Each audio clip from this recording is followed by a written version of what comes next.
ये कहानी ममता की है। बचपन से ही घर में ये एहसास दिलाकर पाला गया कि औरतों को बोलने का हक नहीं है। अरे ममता, जरा जल्दी जल्दी हाथ चलाओ। रोज ऑफिस में देर पहुंचता हूँ तुम्हारे कारण। लेकिन आपका सारा खाना पैक और तैयार भी है। अरे जबान जितनी चलाती हो उतना अगर हाथ चलाती ना तो शायद घर को अच्छे से मैनेज कर पाती। क्या मतलब है? क्या नहीं मिला आपको? मोजे मोजे कौन देगा? ममता भागकर पति को मोजे देती है। वो हर किसी का ख्याल रखती, लेकिन उसके घर में रोज का रोना लगा रहता। अरे माँ, आज स्कूल में टीचर ने मुझे फीस के लिए डांटा। माँ, मुझे अच्छा नहीं लगता कि स्कूल में फीस के पैसों के लिए मुझे कोई भी बात सुनाए। अरे पर बेटा, ये तो पापा करते हैं ना, सारा ऑनलाइन। मुझे तो इसकी जानकारी भी नहीं है। हाँ हाँ, बना लो बच्चों के सामने मुझे बुरा। अरे करता तो मैं ही हूँ, माना, लेकिन मुझे कोई सपना थोड़ी ना आएगा कि बच्चों की फीस जमा करनी है। अरे बताओगी तो तुम ही ना। ममता की अब ये आदत में शुमार हो चुका था। वो हमेशा हर बात के लिए खुद को ही दोषी मानती। एक दिन वो पड़ोस की दोस्त से कहती है, समझ नहीं आता यार, मैं इतनी डम कैसे हो सकती हूँ। बात तो सही भी है ना। अब पति बेचारा नौकरी करे, पैसे कमाए, या फिर ये देखे कि बच्चों की फीस का वक्त है। क्या करूँ यार। पता नहीं, मेरे पति तो सारा काम खुद ही करते हैं। वो तो कहते हैं कि तुम थक जाती होगी, सारा दिन घर बाहर बच्चे तो। अच्छा, ऐसे भी पति होते हैं क्या? अरे क्या बात कर रही है? भाई साहब कभी तुझे किसी बात के लिए सुनाते नहीं? किसने कहा नहीं सुनाते? अरे ये पति चीज ही ऐसी होती है कि बिना पत्नी को सुनाए उन्हें चैन की नींद कहाँ आती है। तो तू भी परेशान रहती होगी कि कैसे, क्या, कब भूल गई। अरे वो तो मुझे बस इस बात के लिए ताना देते हैं कि मैं वक्त पर खाना क्यों नहीं खाती या पार्लर जाकर अपनी साज सज्जा क्यों नहीं करवाती। पड़ोसन बोल ही रही होती है कि ममता के बेटे की आवाज आती है।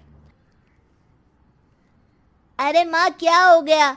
लग नहीं रहा कि आज आप मुझे पानी भी देगी। अरे कब से खाने के लिए वेट कर रहा हूँ।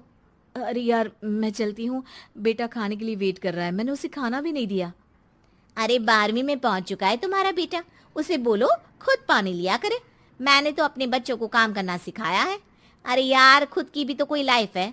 माना जब नहीं कर सकते थे तो किया, लेकिन अब इतने बड़े बच्चों की हर बात मानेंगे तो मुश्किल तो अपने को ही होगी। ममता को पड़ोसन की बात में दम तो लगता है, लेकिन करे क्या, आदत भी तो खुद ही ने डाली थी। ममता घर जाती है कि तभी बेटी आ जाती है। माँ, परसों मुझे एक शादी में जाना है। तेरी वो जो लाल वाली साड़ी है ना, उसे दे देना। मैं आज जाकर टेलर को दे दूंगी, वो उस साड़ी से सूट बना देगा। अरे नहीं नहीं तारा, वो मेरी माँ ने मुझे दी थी और उस साड़ी से मेरी काफ़ी भावनाएं जुड़ी हैं। तुमको ना मैं दूसरी साड़ी दे दूंगी। ओके, कोई बात नहीं, लेकिन आज दे ही देना पक्का। तारा माँ की साड़ी से सूट बनवाकर पार्टी में जाती है, लेकिन जब वो पार्टी से लौटती है, क्या है, मैं तो समझ ही नहीं पा रही हूँ। अरे जब वो साड़ी मांगी थी तो ये छल्ली सी साड़ी क्यों दे दी? मैं ही पागल थी जो इस साड़ी का सूट बनवा लिया मैंने। माँ, जानती भी हो कि कॉलेज में मेरी कितनी हंसी उड़ी। तभी वहां ममता का पति सुनील आ जाता है। अरे गवार औरत, जब बेटी साड़ी मांग रही थी तो दे देती ना। अरे पापा, इनके तो इमोशंस जुड़े थे उस साड़ी से। ममता इतने सब के बाद भी कुछ नहीं बोलती। मेरी बेटी की बेइज्जती हो गई, मैं बिल्कुल बर्दाश्त नहीं कर सकता ये। मैं नहीं चाहता कि मेरी बेटी से कोई भी ज्यादा सुंदर लगे पूरे कॉलेज में। जी, वो पढ़ने में तारा बिल्कुल अच्छी नहीं है, उसकी पढ़ाई पर आप ध्यान दीजिए ना। अच्छा, अब तुम मुझे बताओगी कि मुझे किस पर ध्यान देना और किस पर नहीं। रमेश जैसा ही ये वाक्य पूरा करता है, ममता की बेटी और पति उस पर जोर जोर से हंसते हैं। अरे ठीक है ना, पता ही नहीं चला कि कैसे वक्त इतना बीत गया। अरे कैसे पता चलेगा माँ, हम लोगों के पीछे जो तू बैताल की तरह चिपकी रहती थी, तुझे कैसे वक्त का पता चलता। ममता को पहले सास ससुर, फिर पति और बच्चों की तरफ से इस तरीके की बातें सुनकर उसका मन बहुत दुखी रहता था। एक दिन, सुनो ना, बहुत दिनों से कमर के नीचे बहुत दर्द रहता है। कल मैंने देखा तो एक फोड़ा था। अरे ममता, एक बार अपने पति से बात करो, वो तुम्हारा फोड़ा डॉक्टर को दिखा देंगे। अरे नहीं नहीं, वो तो गुस्सा हो जाएंगे।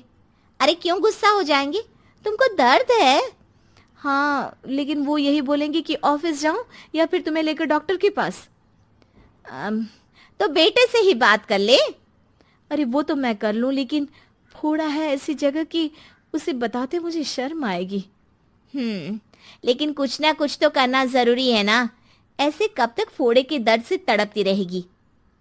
अब तो सोच रही हूँ कि इनसे बात कर ही लूं, वरना दर्द के मारे कहीं मर ना जाऊं। लेकिन शाम को। ममता, क्या किया तुमने आज? खाने के डिब्बे में कैसा खाना दिया था? दाल खराब हो गई थी। कब की थी? दाल तो मैंने सुबह ही बनाई थी, खराब कैसे हो गई? अच्छा सुनिए ना, मुझे कहना है कि अरे गरम दाल बंद करोगी तो ऐसा ही होगा ना। बेइज्जती हो गई सबके सामने मेरी। ऑफिस वालों ने ऐसा मजाक उड़ाया कि क्या बोलूं। कल से ठीक से खाना देना है तो देना, वरना खाना देना बंद कर देना। बाहर खा लूंगा मैं। ममता, जो पति से अपनी परेशानी बताने वाली थी, वो अब ये सोचने लगती है कि कल से पति को खाने में क्या दे। अगले दिन ममता थकी थकी सी हालत में। आप लोगों के लिए नाश्ता बना दिया है, खाना बनाने की हिम्मत नहीं है आज तो। रात भर सोकर थक गई है ना, इसीलिए तो खाना नहीं बना सकती। हिम्मत नहीं हो रही है, मैं बस सोने जा रही हूँ। बस मैडम को सोने का बोल दो, फिर देखो कैसे सोती रहती है। माँ, फिर वही पराठा सब्जी। अरे हमारे साथ के दोस्त एक से बढ़कर एक नाश्ता खाना लेकर आते हैं, आप तो बस। सभी घर से निकल जाते हैं, लेकिन जब शाम को बेटा घर आता है तो घर में अंधेरा रहता है। बेटा लाइट जलाता है। क्या माँ, तुम्हारा भी जवाब नहीं है बिजली का बिल बचाने के लिए?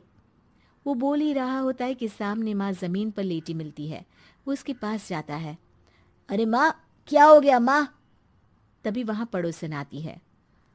अरे बेटा, तुम्हारी माँ के पैर के पास एक फोड़ा है, जिसके कारण ये लगातार कमजोर होती जा रही थी।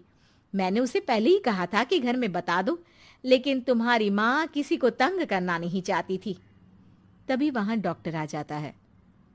अरे इनके ऑर्गन में दिक्कत है, कोई बात है जो इनके मन में खटक रही है। अरे नहीं नहीं, इसके मन में कोई बात नहीं है। कोई काम है नहीं ना इसके पास, सारा दिन बस घर में ही रहती है। देखिए, मैं तो ये नहीं जानता, लेकिन हाँ, इनके मन में हमेशा कोई बात रह जाती होगी, इसीलिए उनकी ये हालत है। अगर आप समय से नहीं ले आते तो हो सकता था कि।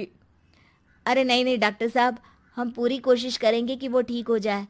हम लोगों ने अपनी ही परेशानी माँ के सामने रखी, लेकिन किसी ने माँ की दिक्कत को जानने की कोशिश तक नहीं की। हाँ, मैंने भी ममता को हमेशा घरेलू जरूरत से ज्यादा काम का नहीं सोचा था। ममता को होश आता है और वो खुद को अपने बेडरूम में देखती है। वो उठने की कोशिश करती है कि माँ, अब आप नहीं उठेंगी। हम लोग है ना, हम लोग आपको पूरी तरह से खुश रखने की कोशिश करेंगे।